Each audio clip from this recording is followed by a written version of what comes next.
muchas historias se han formado alrededor del nombre de Jesucristo, de la persona de Jesús. Pero es increíble, hermanos, que las bibliotecas, cuando todavía no había celulares ni la tecnología, la teníamos, porque la tecnología, hermanos, no tiene muchos años. Antes era pura lectura de libros. La tecnología ahorita, hermanos, es extremo el cambio que ha hecho en la humanidad. Pero cuando había libros, el nombre de Jesús, hermanos, ha llenado las bibliotecas. Libros, hermanos, que hablan de Él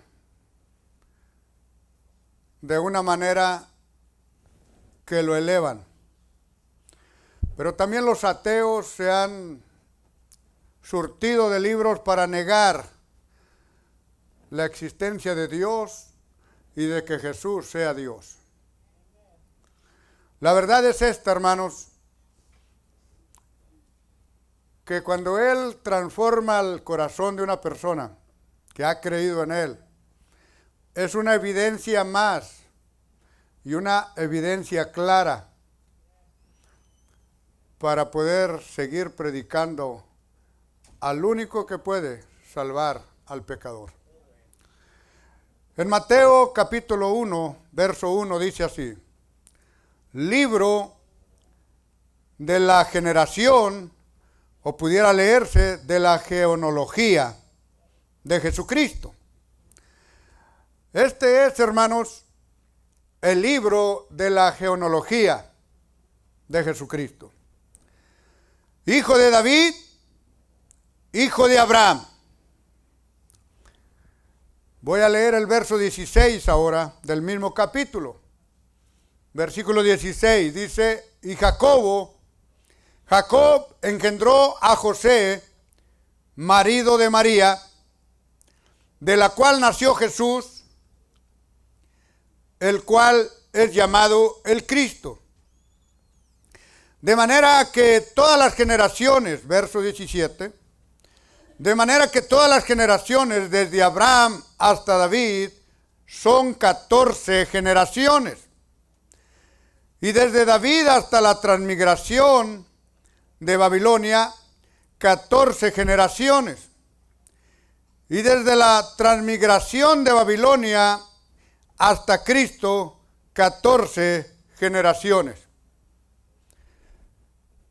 Vamos a orar. Padre, te damos gracias por lo bueno que eres. Usa tu palabra. Que tu pueblo y la persona, cada uno de ellos que están aquí, entiendan el mensaje que tú has puesto en el corazón para este día. Ayúdanos, úsanos, salva al que está perdido. Y los que, Señor, necesitan afirmarse en tu palabra, que puedan este día clamar que tú los levantes. Por Cristo te lo pedimos. Amén. Tomen asiento, hermano. Los que están aquí enfrente, vengan. Aquí tenemos 1, 2, 3, 4, 5. Necesito 7 personas más, varones. 7 más. A ver, 1, 2, 3. Faltan 6.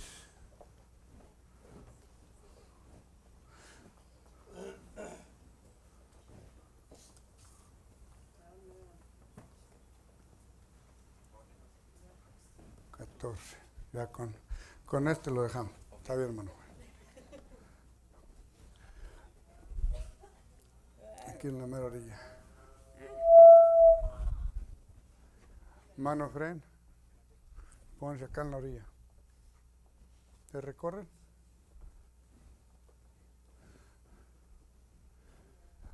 El versículo el libro de la genealogía de Jesucristo. Es muy importante, hermanos, que entiendan de dónde viene Jesús. Jesús es Dios, porque antes de que viniera a nacer, Él ya estaba en el cielo. Él vino a esta tierra y se hizo hombre, no era hombre, se hizo hombre. Pero nos habla de Abraham. ¿Qué dice el texto? ¿De Abraham a quién? ¿De Abraham a David? ¿Perdón?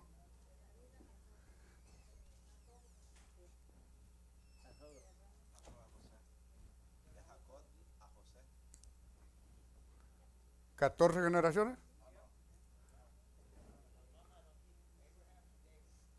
De Abraham a David, 14 generaciones. Esta es la manera como se maneja las generaciones en esa parte. Porque algunos manejan la generación de acuerdo a lo que Dios estableció que una persona pueda vivir de 70 a 80 años. Otros la miden entre 30 a 40 años, una generación. Pero la forma más simple de aplicarlo, y como está ahí, es que él es Abraham. De aquí hasta allá son 14 generaciones. La generación de él termina cuando él muere. Pero él engendró a Isaac. Cuando esta generación muere, entonces él ya pasa la línea a otro. Y así se van muriendo, van pasando estas generaciones, pero se levanta una generación nueva. Porque la línea que Dios estableció para un día traer a Jesús no podía perderse. Hay una descendencia desde Abraham hasta que Jesús nació. Hay una descendencia y una línea de familia que nunca Dios permitió que se perdiera. Conforme uno va muriendo, la generación de él se acaba.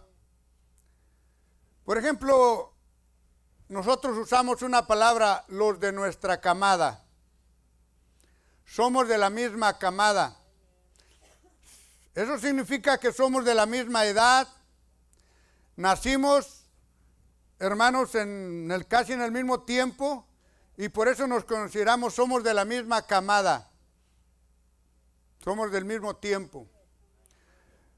Pero, por ejemplo, en el pueblo donde somos, los que eran de la generación de mi papá, de la camada de mi papá, ya quedan pocos.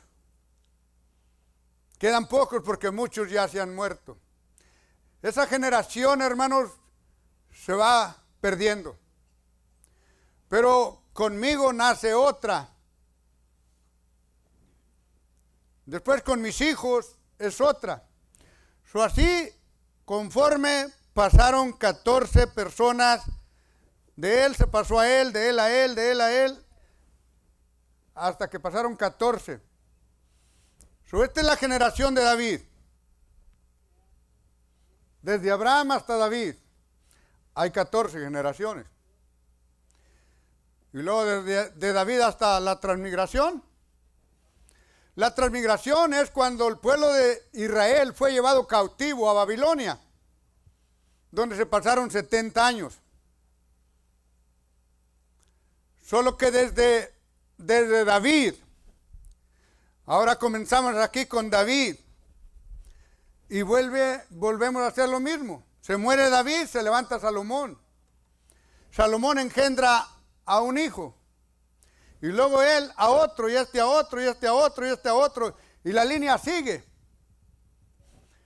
Acá tenemos, en esta generación es cuando entra Israel a Babilonia.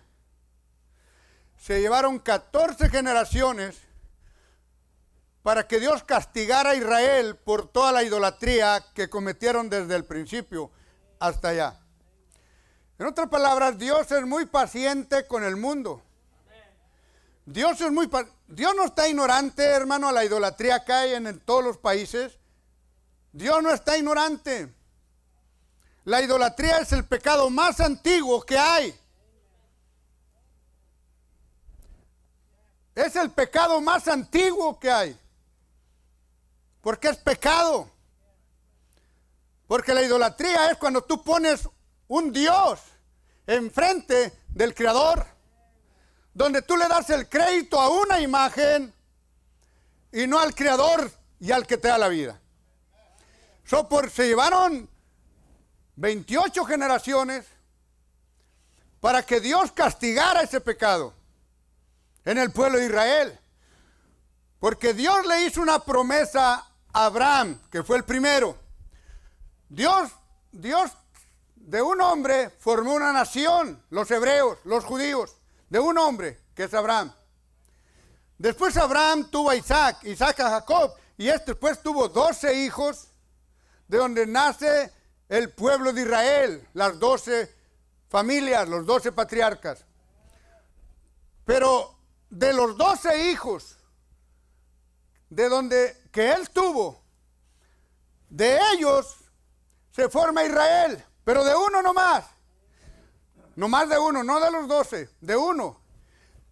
Nomás uno fue el que es el primogénito. Traza. Es el instrumento a seguir para que éste continúe siendo la línea en la cual Jesús vendría a nacer. Lo tenemos en la última generación. Dios permite que Israel sea llevado cautivo a 2 naciones, a Siria y a Babilonia. Ahí pasan 70 años. Después de 70 años, Dios permite que ya regresen, porque se acabó el juicio que Dios estableció a su nación, al pueblo que él escogió y que formó del primero, de Abraham. Cuando regresan de la transmigración o del cautiverio, pasan 14 generaciones. ¿Cuáles las? Desde la transmigración hasta dónde? ¿Alguien?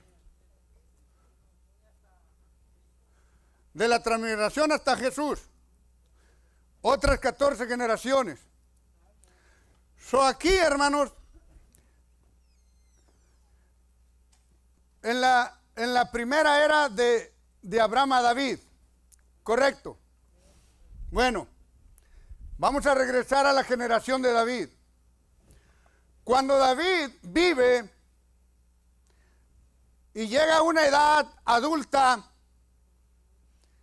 Dios hablaba a Israel por medio de un arca llamada el Arca del Pacto. En esa arca, que era una caja, adentro estaba el maná. Uno de los ejemplos del maná que Dios mandaba del cielo a la tierra para que comiera Israel en el desierto por 40 años. Estaba un ejemplo del maná.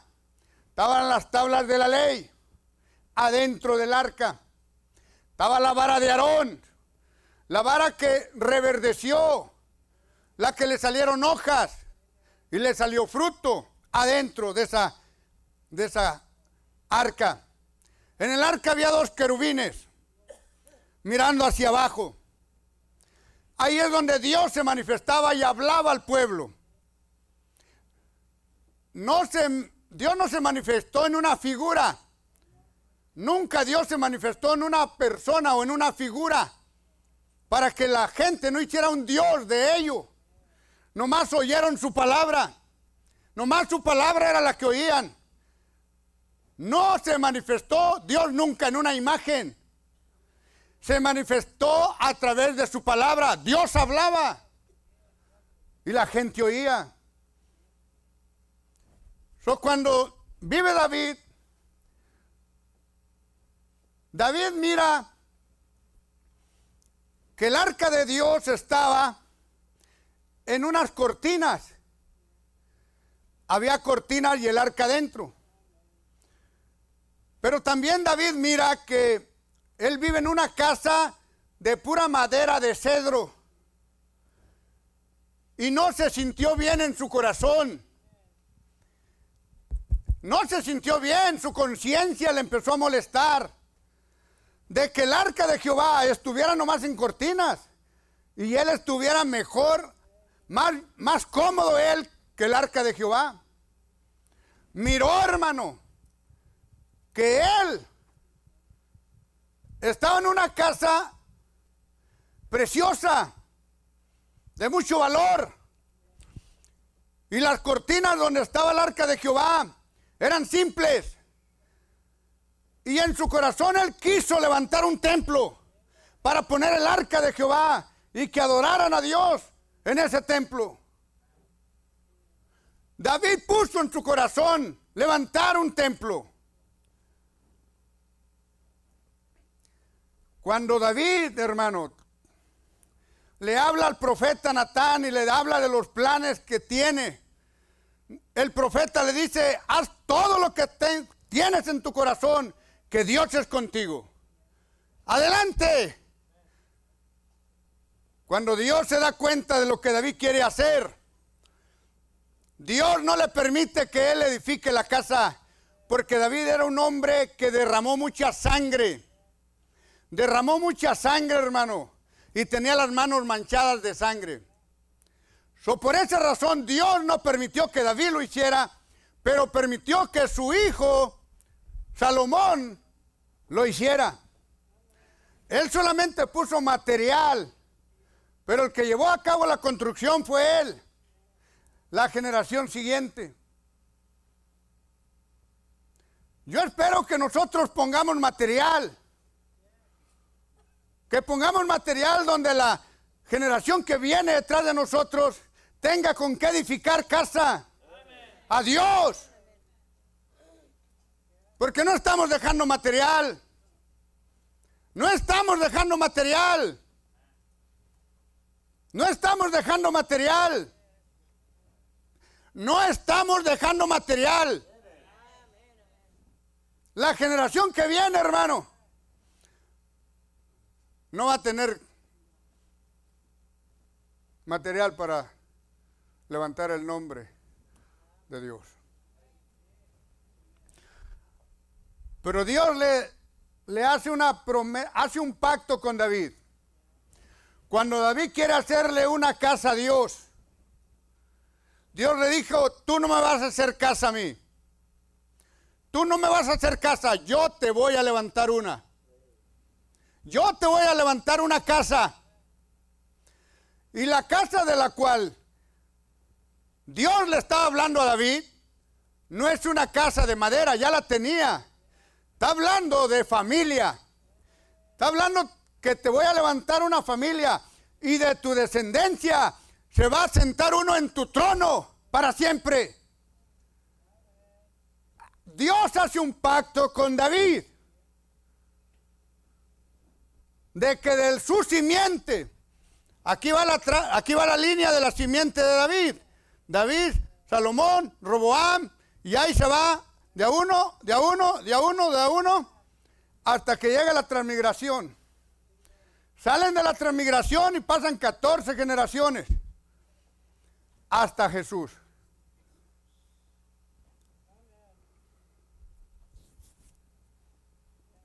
Entonces aquí tenemos, hermanos, la descendencia de Cristo por medio de la carne. Pueden tomar asiento. Gracias.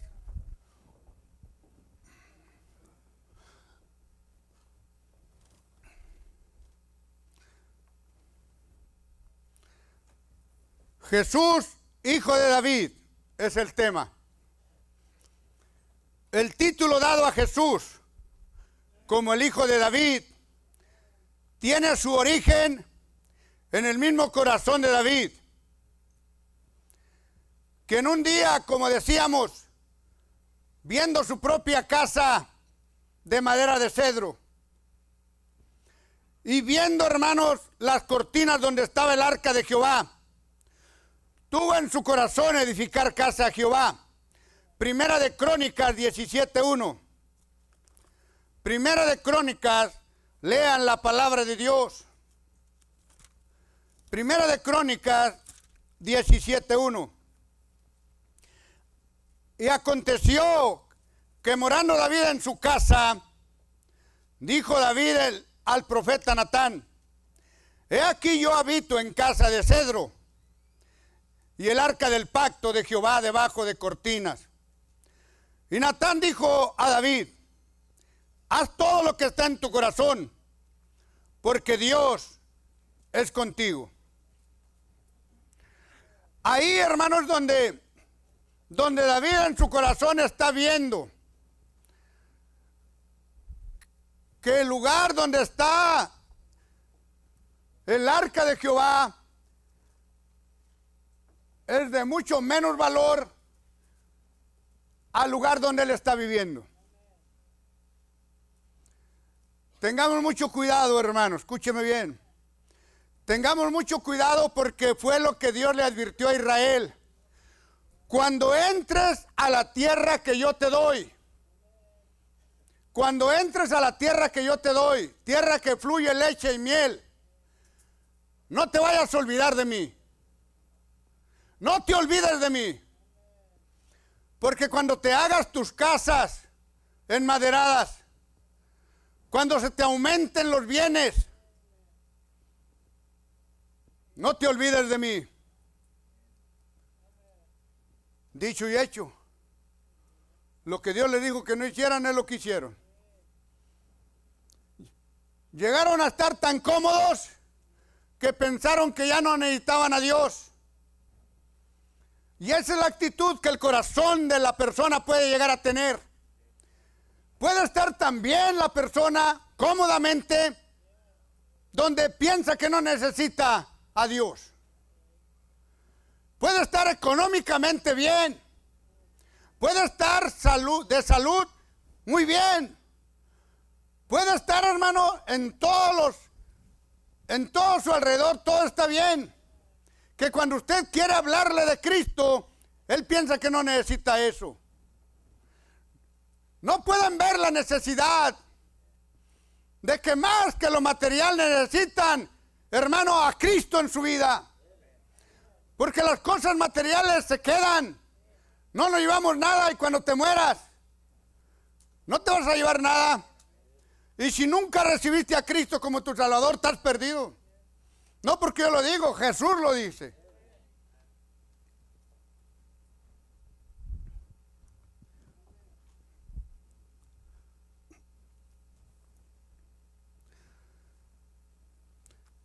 Cuando David pensó eso, a esto Dios hace un pacto con David, de que de su simiente levantaría uno que se sentara en su trono. Segunda de Crónicas 6. Segunda de Crónicas, capítulo 6.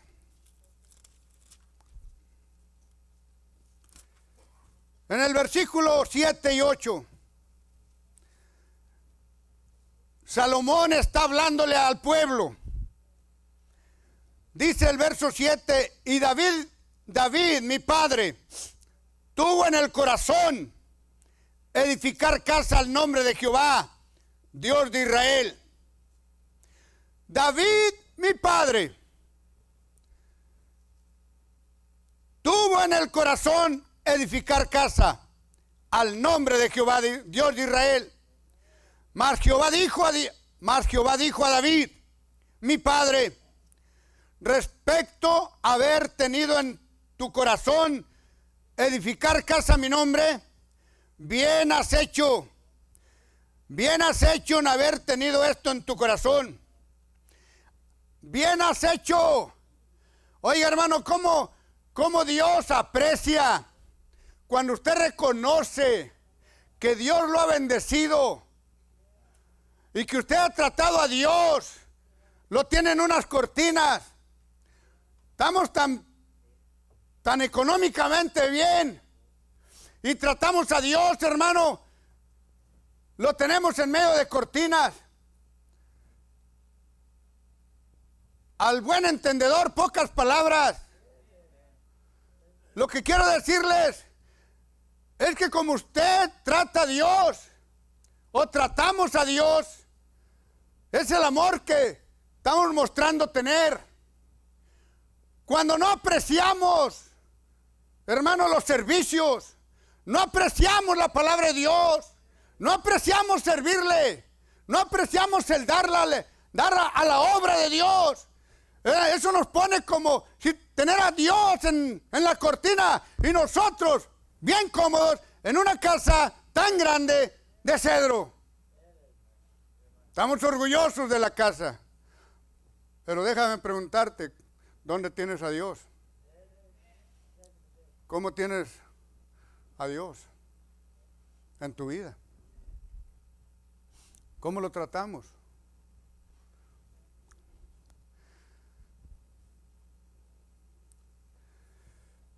No habrá persona, hermanos, que en su corazón reconozca que Dios necesita un lugar más especial en su vida. Que Dios necesita un lugar más especial en su corazón. Escucha esto, que Dios no afirme su casa. Lo que hizo Dios con David, hermano, afirmó su casa. Cuando decimos su casa, no estamos hablando de la casa donde vivía. Estamos hablando, afirmó la descendencia de él. Y la afirmó tan poderosamente que de la simiente de David iban a ser el Cristo, el cual sería el Salvador del mundo. Privilegio, privilegio, privilegio de primera. Porque Dios lo escogió a él, para que a través de él viniera la descendencia de un día, venir a este mundo el que salvaría nuestras almas, el que moriría en la cruz del Calvario y daría su vida por un mundo perdido, por un mundo que estamos condenados al infierno. Solo Cristo, hermanos, es el que da esperanza al pecador. Fuera de él, nadie salva. Solo Cristo. No hay religión que salve, ni una. Ni esta, ni otra, ni ninguna. Solo Cristo. Y si Él no es el que te salva, estás perdido. Puedes vivir toda la vida en una religión y estar perdido.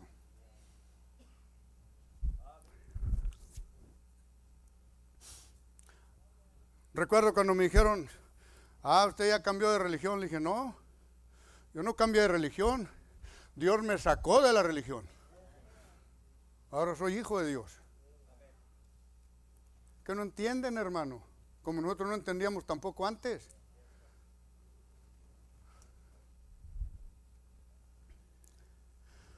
Consideremos dos cosas esta mañana. Primero, José y María eran descendientes de David. Mateo 1:16. Y Jacob engendró a José, marido de María, de la cual nació Jesús, el cual es llamado el Cristo.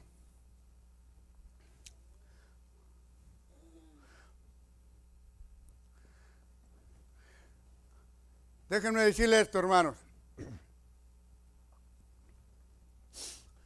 José viene de la descendencia de David. Aunque María, no hay un versículo específico, pero sí la une. Como ella también desciende de la misma familia, porque los dos eran de Belén, de Judea, de la tribu de Judá. De la tribu de Judá nace el Cristo. Pablo dice que de esa tribu, o el libro de Hebreos dice que de esa tribu ninguno sirvió en el altar en el Antiguo Testamento. La tribu de Leví Ellos eran los que producían los sacerdotes y los que ministraban en el templo con las ofrendas. Pero la tribu de Judá no tenía parte en eso.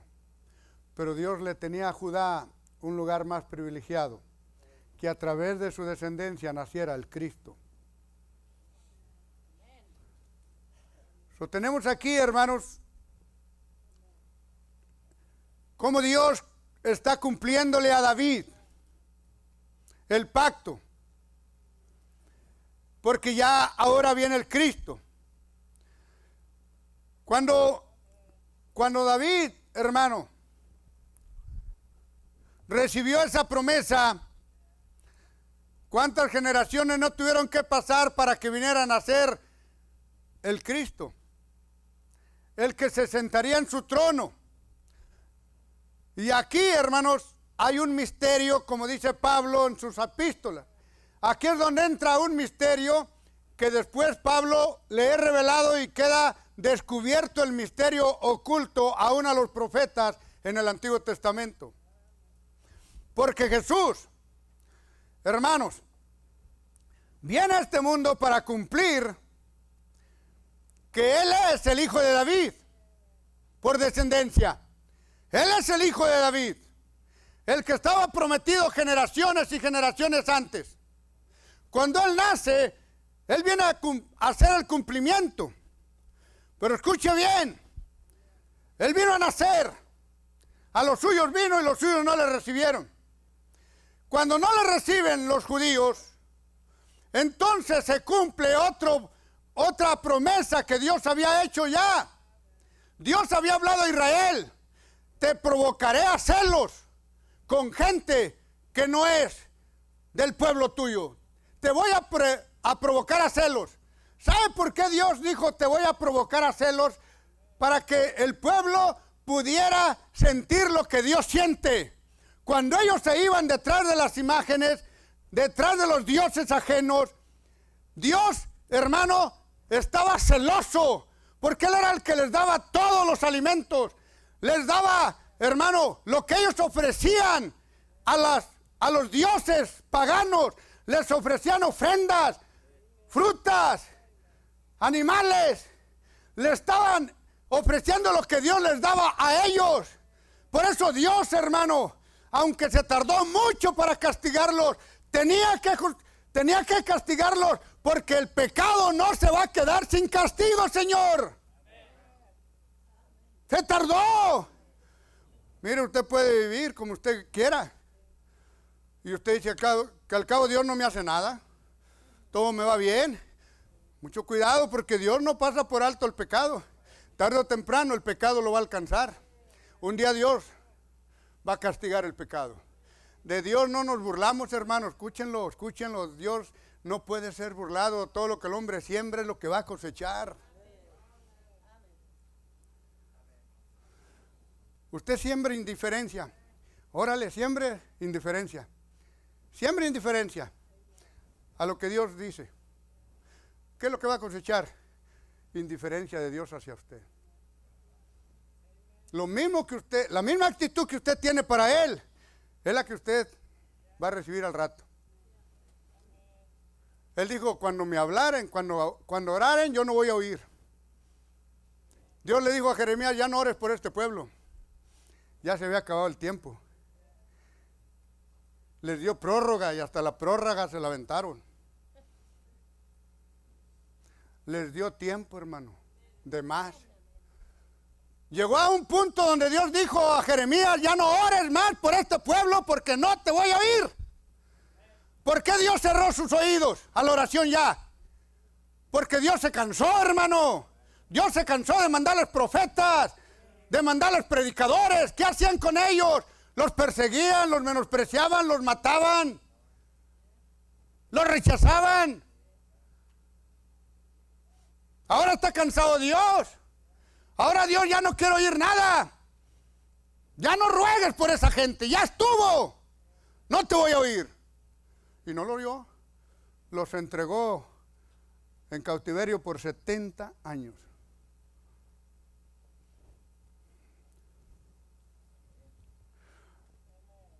Por eso Dios, hermanos, cuando agarraban las ofrendas de lo que Él les daba, y van y se lo ofrecen a unos dioses que ni existen, tienen manos pero no agarran nada, tienen ojos, no ven, tienen pies, no andan, los tienen que cargar, hermano.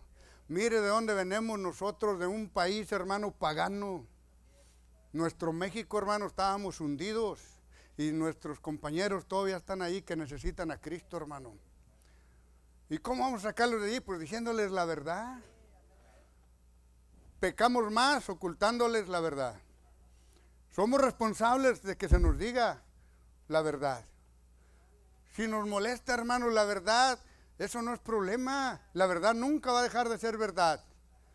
Muchos han muerto, hermanos, han sido matados por predicar la palabra de Dios. ¿Se puede imaginar, hermanos,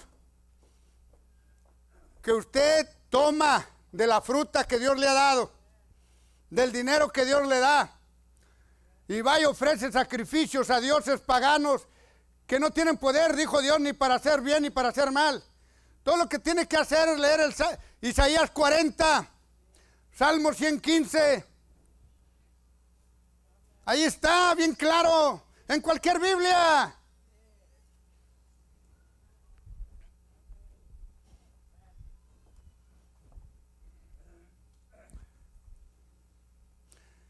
José y María, hermanos, fueron los instrumentos que Dios usó para traer al Cristo.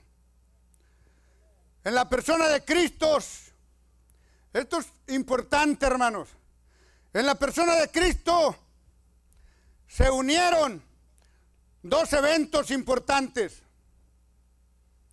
Uno, el Hijo de David en la carne, para Israel.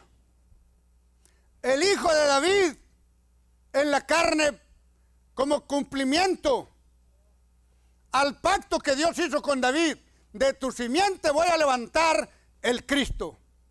Ahora ya está presente. Dios le cumplió a él.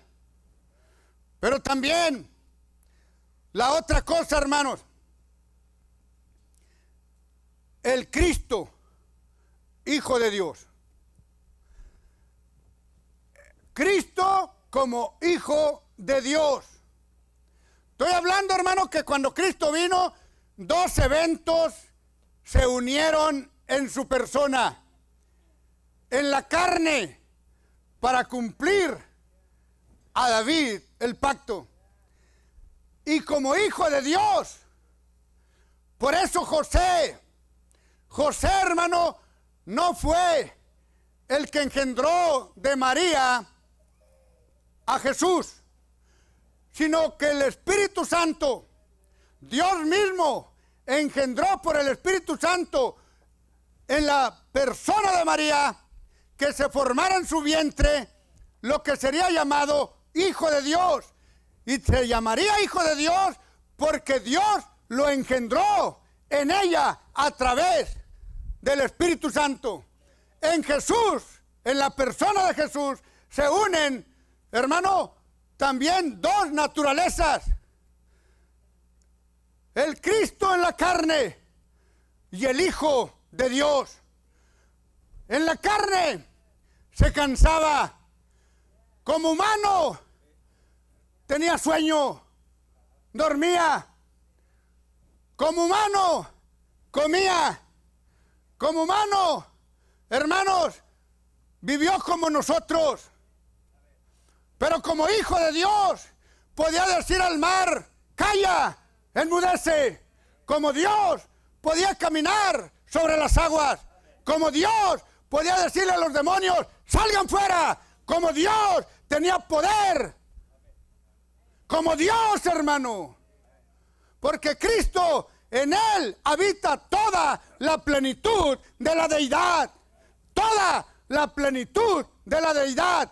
La deidad es Dios. La plenitud es omnisciente, omnipresente.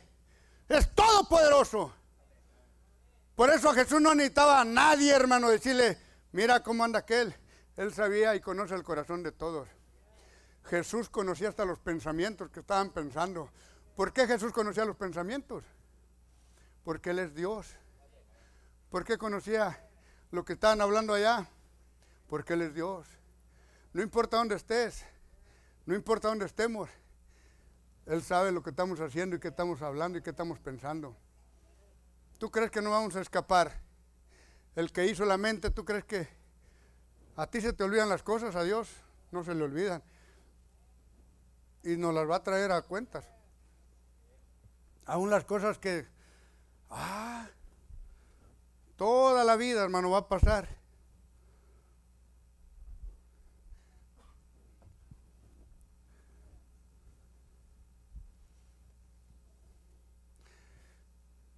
El Cristo, Hijo de Dios, para levantar una casa espiritual.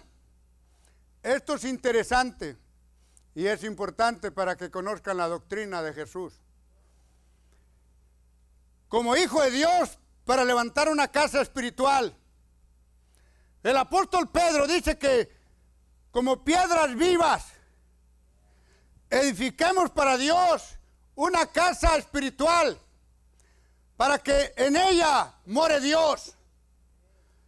La casa, hermanos, que Cristo vino a establecer como Hijo de Dios es la iglesia. La iglesia, hermano, es la que Él vino a establecer cuando Él vino a la tierra. Él vino y la formó. Sobre esta roca edificaré mi iglesia y las puertas del infierno no prevalecerán contra ella.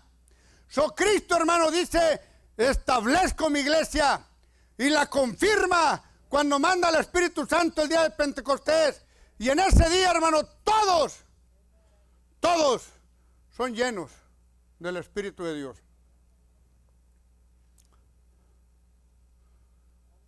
Comienza la iglesia, formada de judíos y de gentiles. Empiezan a ser salvos los judíos. Son los primeros que entran por la puerta a la iglesia, a la casa espiritual formada por el Hijo de Dios. Él es la cabeza de la iglesia. Él es el fundamento de la iglesia. Nosotros solamente somos piedras vivas puestas en el edificio que es la iglesia. Aquí tenemos, hermanos, una casa llamada Iglesia de Cristo, compuesta de puras personas redimidas por el Evangelio. Todos aquellos, hermanos, comenzando con los judíos y después extendiéndose al norte, a Samaria, a Judea y hasta que llegó hasta los últimos de la tierra. Ahorita hay más de 7 billones de habitantes. Muchos no han escuchado porque son generaciones que se han levantado sin conocer, sin tener conocimiento de Dios. Donde había evangelio, hermano, en los primeros 100 años, ahorita no hay nada más que puros ateos. ¿Por qué? ¿Qué les dije al principio? No estamos dejando material para la próxima generación. Eso fue lo que pasó en Inglaterra. Fue lo que pasó en Europa. El evangelio, hermano, fue llevado por Pablo a Europa. Fue llevado a España, fue a Roma. Pablo llevó el evangelio, hermano, a varios continentes. Fue a Asia. Asia recibió el evangelio. Las primeras iglesias estaban allá. Este país no tiene más de 200 años. Y la constitución, hermanos, que se formó, está bajo la Biblia, la palabra de Dios. Este es el país, hermano, que pone la Biblia para que el presidente jure a través de la palabra de Dios. Cuando alguien da testimonio, usan la Biblia. Porque este país, hermano, aunque estamos hechos garras ya, todavía por la gracia de Dios podemos predicar.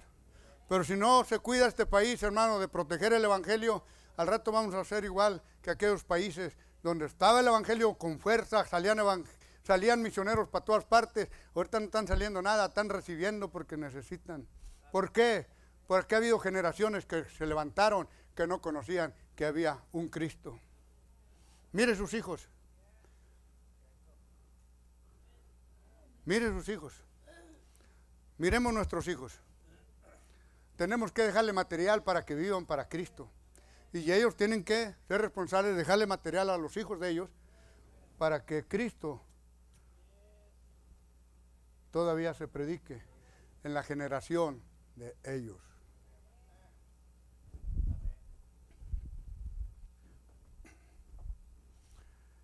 Nosotros ya vamos de salida, hermano. Ya, hermano, faltan 50 años más, pero ya vamos de salida. Ánimo. Si no te animas solo.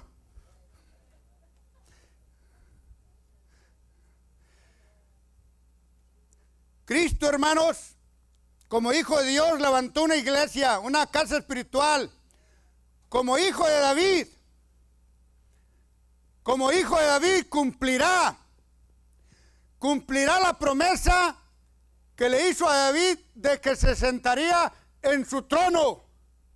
Cuando Jesús anduvo aquí en la tierra, escuche ¿cuántos han oído estas palabras? Hosana, Hosana al hijo de David. Hosana, Hosana al hijo de David. ¿Sabe cuándo empezaron los muchachos a cantar eso? Cuando Jesús iba entrando en un pollino, montado en un burro, la entrada triunfal de Jerusalén. Hermano, usted puede ver cómo hay iglesias que hacen una escena donde visten a una persona que parezca que la haga del Cristo, vestido de blanco, y lo suben arriba de un burro y le van aventando pedazos de pirul, de ramas, le aventaban palmas. Se conoce como la entrada triunfal. Solo que cuando vinieron, hermanos, venía Jesús y con los jóvenes entrando a Jerusalén, los sacerdotes estaban escandalizados, estaban enojados los sacerdotes de que vinieran cantando eso. ¡Cállalos!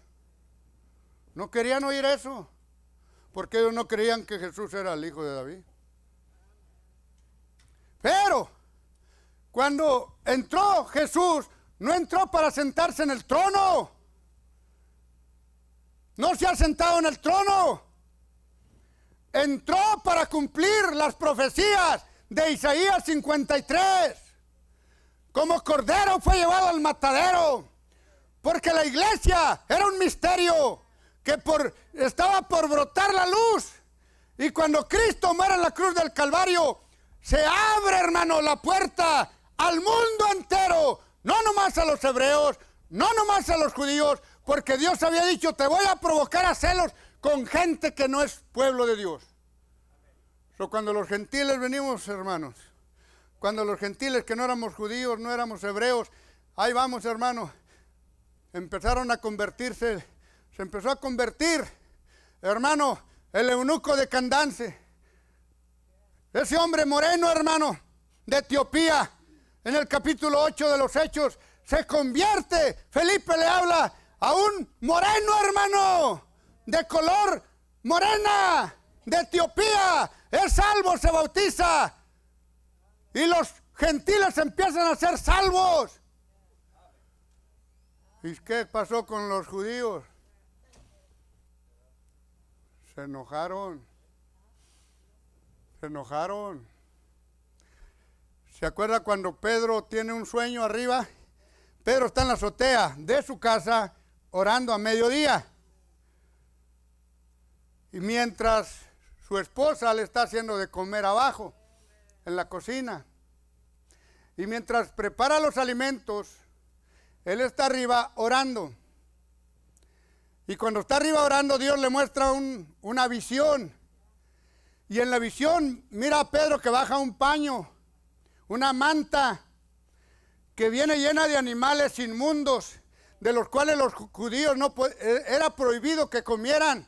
En otras palabras, venía un marrano, venía un ganso, venía un pato. Puros animales inmundos, hermano, que ellos no comían. Es lo que Dios le mostró a Pedro. Y luego Pedro oye la voz de Dios que le dice, Pedro, levántate, mata y come. ¿Y qué le dijo Pedro? Le dijo Pedro, no, Señor, nunca he comido nada inmundo. Era maldiciento, pero muy acá, muy religioso también. Esa es la naturaleza humana. Muy religiosos, pero bien maldicientos. Muy religiosos, pero bien peleadores. Navajas y pistolas sacan, pero muy religiosos. El domingo en la iglesia, pero entre semana maldecir a todo mundo, y a la suegra y a todo mundo. Ve cómo hay tanta hipocresía. Ve, la gente de afuera se sorprende cuando un hermano juega con dos caras. Dice que es cristiano y allá afuera lo ven que hace como todos los demás. Es un hipócrita. Y no sabe que ellos viven en medio de todos ellos, hermano. No hay hipócritas más grandes que allá afuera. Porque entre primos no se hablan, pero sí van a la iglesia. Muchos de ellos están en la cárcel porque ya se pelearon. Se quitaron la vieja uno con otro. Son de la misma religión. Pero siguen yendo a la iglesia. Aquí no puede pasar nada, hijo, porque al otro día estás escandalizado y no, a esa iglesia no, porque Dios nos libre. Estás muy atrasado en noticias.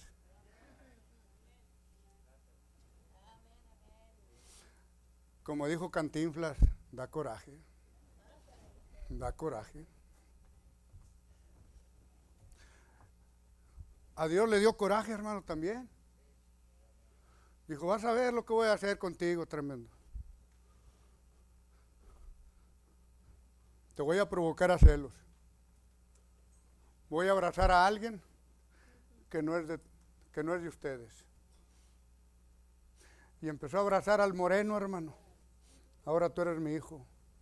Me empezó a abrazar a mí y a ustedes, que somos gentiles. Y los judíos, hermanos, bien celosos. Persecuciones empezaron a levantar contra el pueblo que era cristiano. Por el celo, hermano. Ellos se mostraron celosos y empezaron a matar gente. Mano, en los ranchos. Yo recuerdo cuando íbamos a predicar allá a los ranchos, nomás se veían las pedradas allá arriba. En el techo, hermanos.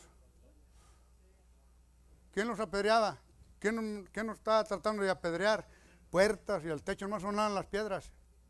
¿Quién los mandaba? Pues el cura del pueblo, hermano.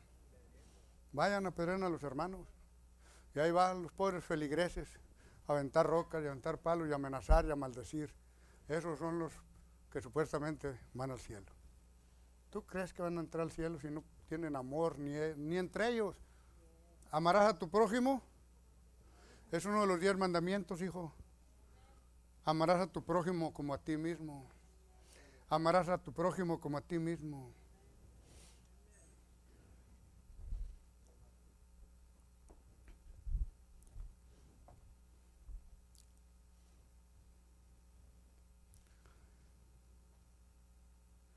Como hijo de David, cumplirá la promesa de sentarse en el trono en el reino de los 1000 años. ¡Ánimo! Entró la iglesia y como la tecnología de hoy lo puso en pausa para dar entrada a la iglesia y provocar a celos al pueblo de Israel. Llevamos más de 2000 años que se predica el evangelio de Cristo en todo el mundo y todavía hay mucha gente que no ha escuchado. Fíjate bien, quedó en pausa, pero cuando la iglesia sea recogida en las nubes, pasan 7 años de gran tribulación, un juicio y un castigo a toda la tierra. Todas las naciones van a sufrir el castigo. ¿Sabe por qué Dios va a castigar este mundo? Por su incredulidad, porque no quisieron creer en aquel que podía salvarles. 7 años de gran tribulación. La iglesia está arriba. Después de 7 años, la iglesia regresa a la tierra con Jesús en un caballo blanco y viene para reinar por 1000 años en la tierra. Cuando Él baje a la tierra, escúcheme bien, cuando Él venga para atrás, la iglesia ya fue juzgada, ya recibimos lo que hicimos aquí en la tierra, bien o mal, ya pasamos el juicio de los cristianos. Pero regresamos para atrás para reinar 1000 años con Cristo aquí en la tierra. Nomás póngase a pensar que cuando Cristo venga, va a reunir todas las naciones y va a hacer un juicio, el juicio de las naciones. El juicio de las naciones. Todas las naciones serán llamadas a juicio. Unos serán puestos a la izquierda y otros serán puestos a la derecha. Los que son, toda la gente, todas las personas que estén a la izquierda, directamente al infierno, al lago de fuego en ese rato. Se acabó. Los que fueron puestos a la derecha son los que van a ser introducidos al reino de 1000 años. Entonces Cristo se va a sentar como rey. El diablo va a ser amarrado y encadenado por 1000 años. El diablo no va a andar libre, hermano. No va a haber diablo. Va a haber paz. Una paz gloriosa. Y Cristo será el rey. Y ahí es donde Dios, al pacto de David, está dando por conclusión de que de su simiente se levantaría uno que se sentaría en su trono. Todo comenzó, escuche bien, todo comenzó con un pensamiento simple. No, hombre. Tremendo. Está bueno que usted llegue hoy, hermano, a su casa. Llegue a la casa que Dios le ha dado y empiece a verla. Vea las paredes, vea las luces, vea los sofaces, vea las televisiones, vea todo lo que tiene. Si es un rancho, vea su rancho. Si tiene vacas, vea sus vacas. Lo que tenga. Mire. Ahora póngase a ver como David. ¿Dónde está Dios? Hijo de su... Mire la camionetota que trae. Mire cómo Dios ha sido bueno. ¿Dónde está Dios?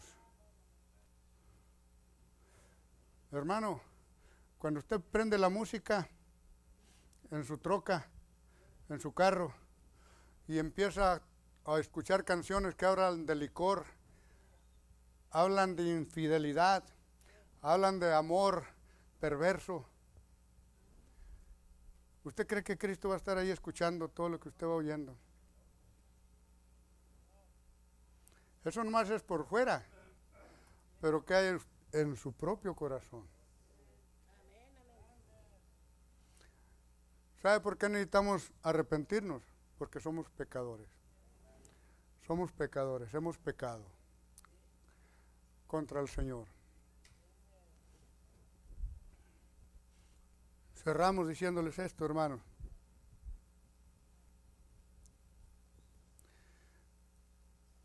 Mateo 9, 27. Mateo 9,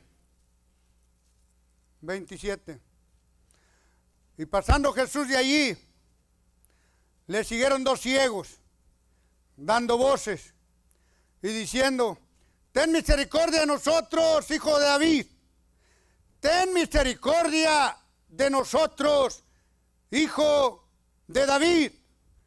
Lo dice, y llegado a la casa, vinieron a él los ciegos.